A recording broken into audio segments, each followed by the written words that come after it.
Hi. So today we are looking forward to the most interesting and most popular study destination option for students, that is United States of America. So USA shares border with Canada and Mexico.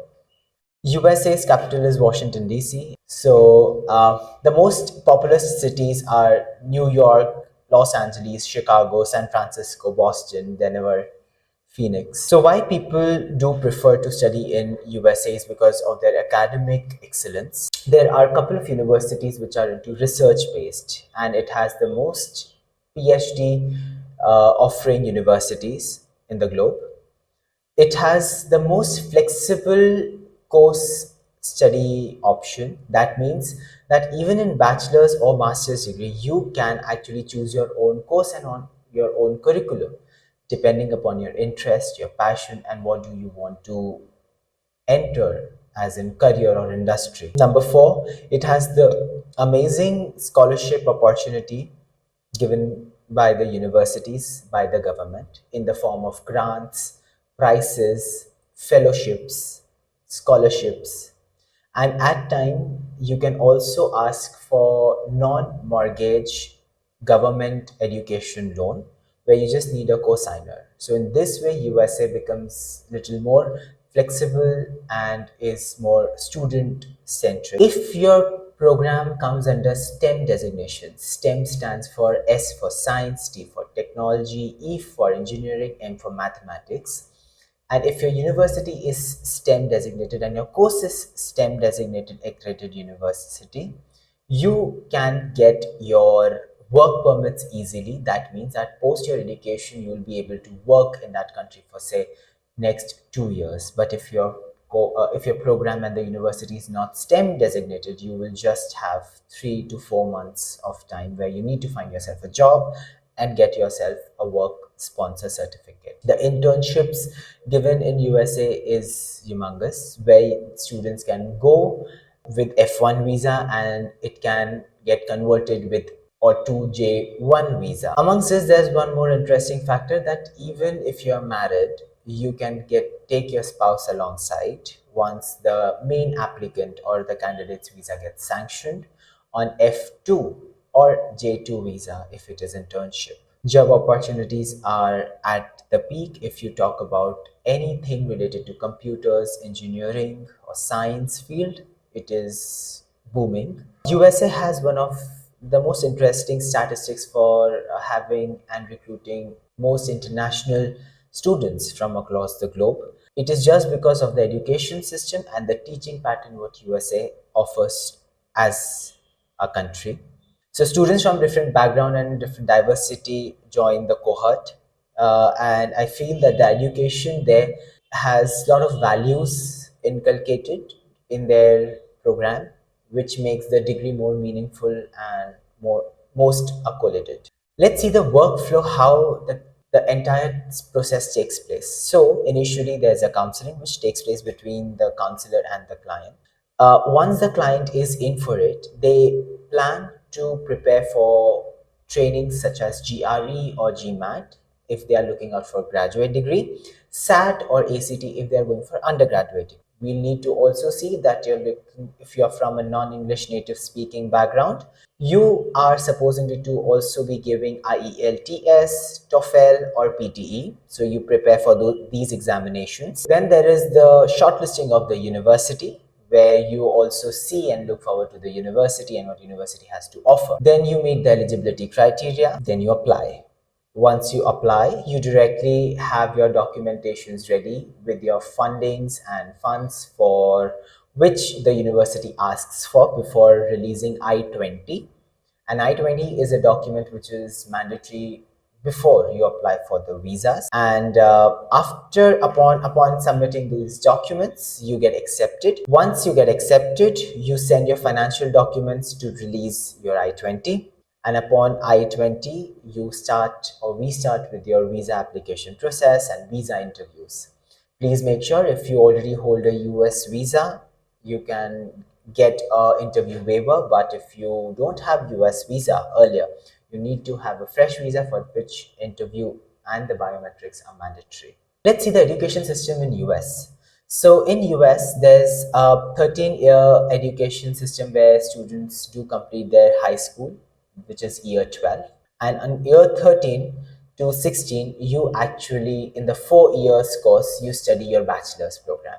So US has a typical 4 years bachelor's program where the first year is called freshman, second is called sophomore, third is junior, fourth is senior. With this bachelor's degree, you also have an option to go to an associate degree program. That means you study 2 years as an associate degree, and after completing your associate degree, which is diploma, you can get transfer into the transferring university and complete your 2 more years in order to get your bachelor's. So there are two routes. Either you go towards diploma and get your bachelor's degree, or you directly enroll yourself in a bachelor's degree program and get your final degree post 4 years. Now, what we recommend is always having a bachelor's degree if you're looking forward to it.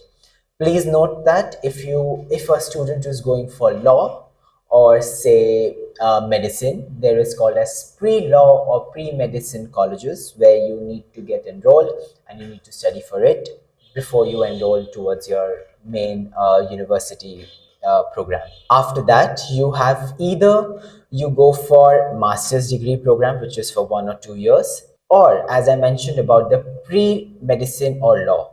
Now, after your bachelor's degree, you actually go and study your medicine and law and some more other professional courses in professional school.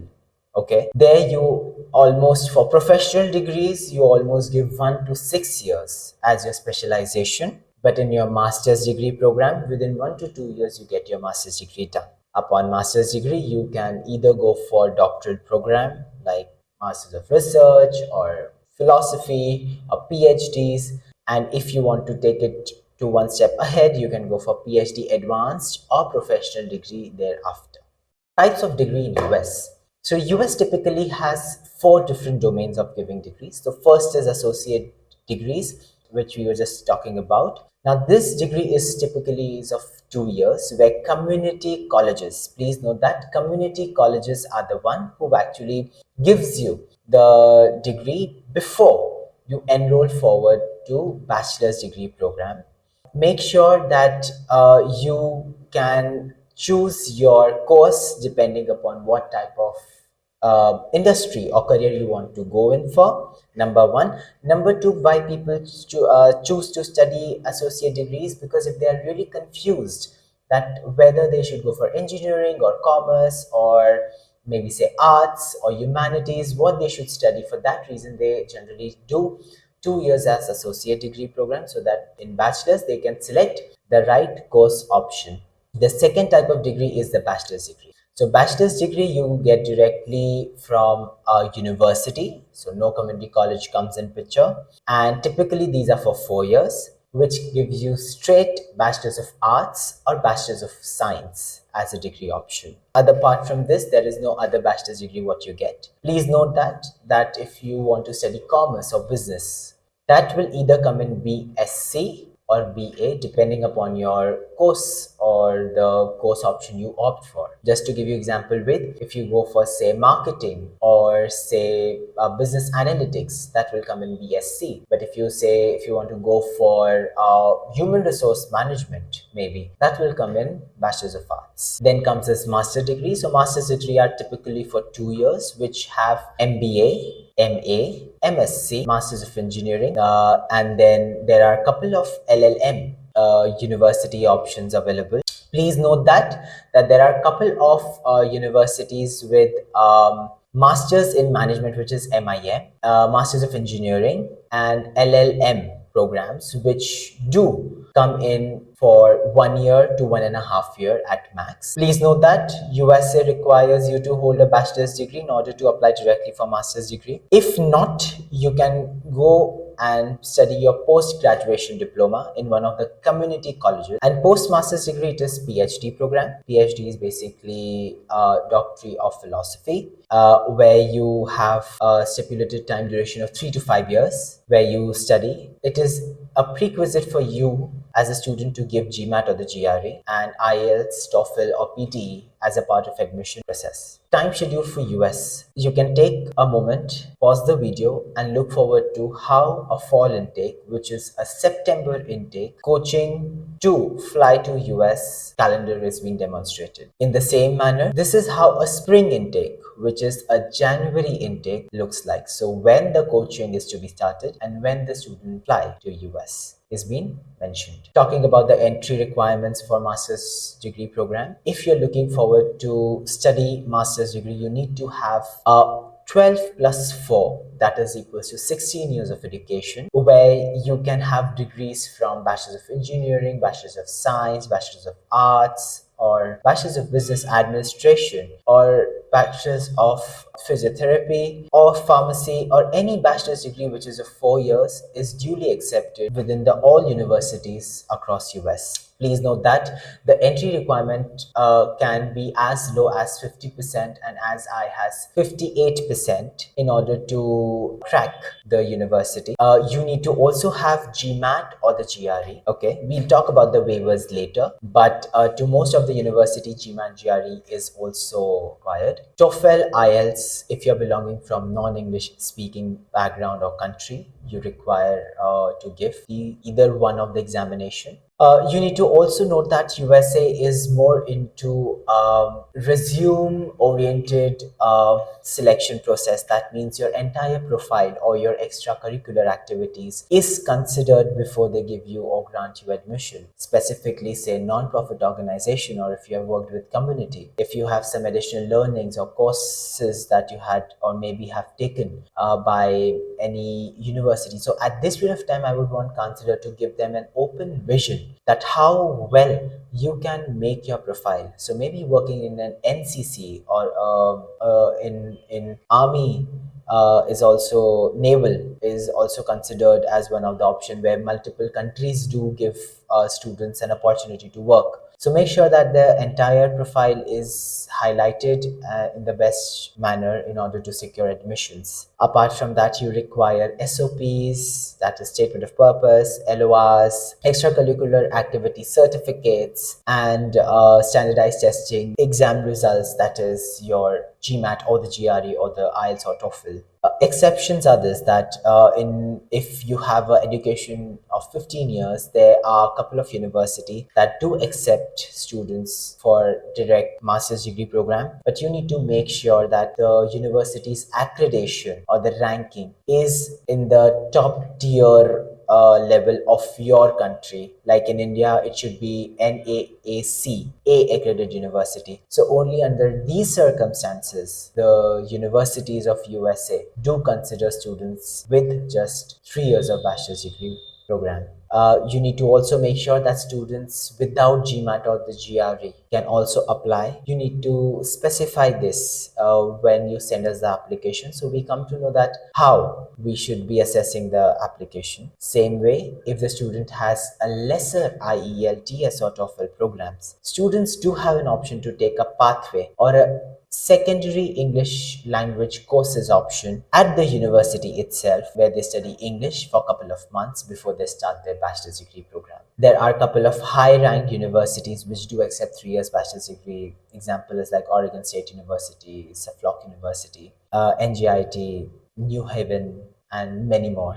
Let's talk about the standardized exam system. For masters, it is either GRE or the GMAT, or TOEFL, IELTS, or the PTE. You can again take a moment, you can pause the video, you can have entire differentiation between the GMAT and the GRE and what are the key main differences can be looked. Apart from this, we have also given you in the file that how the GMAT and the GRE is different and what are the examination pattern. Same way for IELTS and TOEFL, we have given you the differentiation sheet for IELTS, TOEFL and PTE, where the type of questions, the mode of delivery, and the marking pattern is being clearly explained. Entry requirements for undergraduate programs. US generally requires 12 years of education in your high school, and need to have either a high school certificate or transcripts in order to secure admissions either at associate community college, associate degree, or for bachelor's degree with any university. The academic percentage can be as low as say 50% and as high as 58% in order to secure admissions at good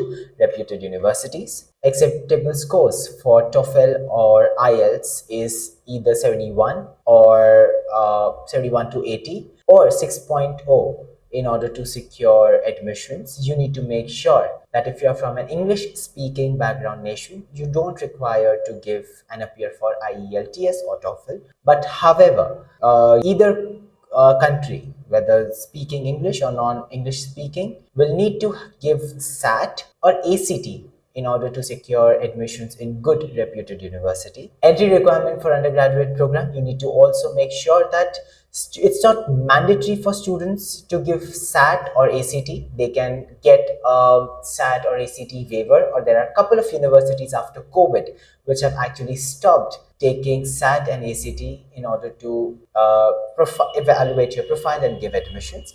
But however, if a student is looking to go out for top-notch universities or Ivy League universities, one need to have an SAT and ACT score, that too with minimum of 1300 to 1400 out of 1600.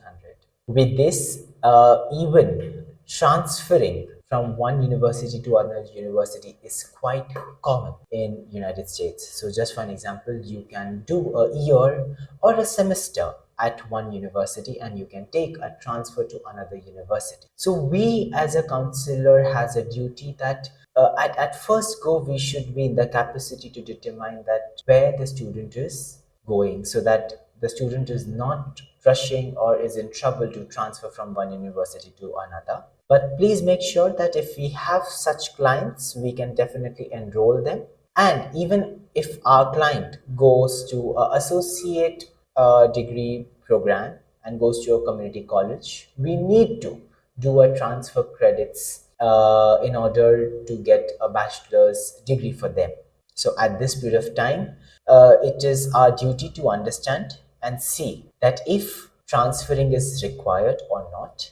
If it is required, what can be the process? What can be the channel? You can always talk to us. We as consultants will always recommend the student should go to the best place and complete their entire degree from that university itself. Make sure that if your degree is of 3 years or 4 years, there are a couple of universities that do require you to do WES. So WES evaluation is that your current transcript, either like your high school and your degree, is evaluated by one of the organization where entire university or the education system accepts the course-based evaluation done by WES. Okay, you need to make sure WES is an additional cost which will be occurred to the student. They will be needing to give almost $250 to $360 depending upon when do they require WES. So it is also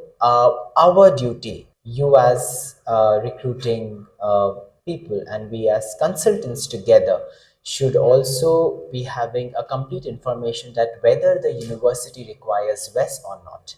Please note that not all the university require WES, but yes, if the student is particularly wanting to go in, say, University of California, they require WES. So we need to do the WES at right time so that we can complete and submit the application on time. With this, if a student has less IELTS score or TOEFL score, they always have an opportunity to go and study in community college where they study English with some foundation level programs and then can get transferred directly to a university from second year. Standardized exams for SAT, for bachelor's degree program are SAT and ACT, and TOEFL, IELTS or PTE. So you can again pause the video and look forward to the differentiation between SAT and ACT. However, we have also given you a complete brochure for the differentiation. The major intakes are 3, which are January, which is spring, fall, which is August to September, and summer, which is May. The total cost of study and living in USA are as follows. So you can again pause the video and see what a 2 years course in US for masters looks like. The tuition fee waiver, as mentioned, that if you are into any apprenticeship or trainee as a program, like into research, teaching, or graduate assistantship, you can actually get a tuition fee waiver, whereas you also work part-time in or off campus, where you have an earning of marginal $10 to $15 depending upon the type of your job. Please make sure that your entire tuition fees is waived in assistantship or traineeship. The total cost per annum for bachelor students are as follows. You can pause the video and have a look. The scholarships are quite famous, so you need to understand that there are a couple type of scholarships which United States does provide, which is from fellowships to graduate assistantship to sports scholarship and other factors. Just for an example, if you're belonging from a low income background, or say if the student is disabled or handicapped, or just for an example, if the student is first generation student in their family, and that period of time the universities does consider and remunerate students depending upon their profile. The living expenses are as follow. The student almost tend to spend 8,000 to 15,000 US dollars per year in total, and in metropolitan cities it can go as high as $16,000 to $20,000. Please make sure even the lifestyle of the student matters once they go. Plus, the accommodations are of several type in the halls of residence, student hostels, dormitories, in campus and off campus both. Homestay, apartments, flats are always of an option, which are always cheaper to stay on campus, which is always advised. Specifically for bachelor students, for master's students, it is always an option whether they want to live on or off campus. Permanent residencies are also possible, where if a student reside in USA, say for more than 8 to 10 years, permanent residencies having a green card can always be of an option. The working rights for F1 is this, that you can do your employment off campus or on campus. And if you are a STEM designated program, you can get CPT, which is curriculum practical training, or under optional practical training, you get at least 2 years of work permits in order where you can live in USA and work in the same domain in which you had your education. When you work on campus, you have 20 hours of work during entire full-time study. And if there's vacations, you can work during holidays as 40 hours a week. If you work extra time in full-time, you tend to get additional bonus and perks. The position which can include on campuses are like training, teaching, research, fellowships, hourly employment, so maybe from say food service to library, or as an event coordinator or laboratory assistant, or many more. And with CPT, you get an opportunity to stay. If you have completed 9 months of education or more, you tend to stay there for 2 years and work. Same goes with OPT. You can also Google STEM, CPT and OPT on Google to know more. And here we come to an end. Thank you again.